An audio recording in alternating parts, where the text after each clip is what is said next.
నమస్కారం ఘంటారావానికి స్వాగతం. ముందుగా ప్రధానాంశాలు.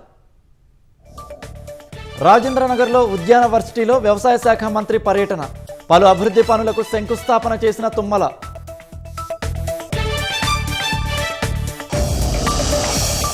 హైదరాబాద్ కేవీఆర్ పార్క్ చుట్టూ ఏడాదిన్నర పాటు ఆంక్షలు, ట్రాఫిక్ జీహెచ్ఎంసీ అడ్వైజరీలు పాటించాలని సజ్జనర్ సూచన.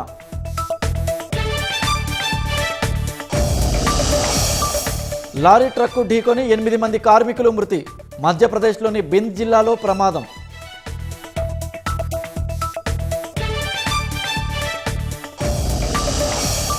రిషికేశ్ సమీపంలో బీన్ నదిలో పడిపోయిన వాహనం, ప్రవాహంలో చిక్కుకుపోయిన 2 రక్షించిన ఎస్డీఆర్ఎఫ్.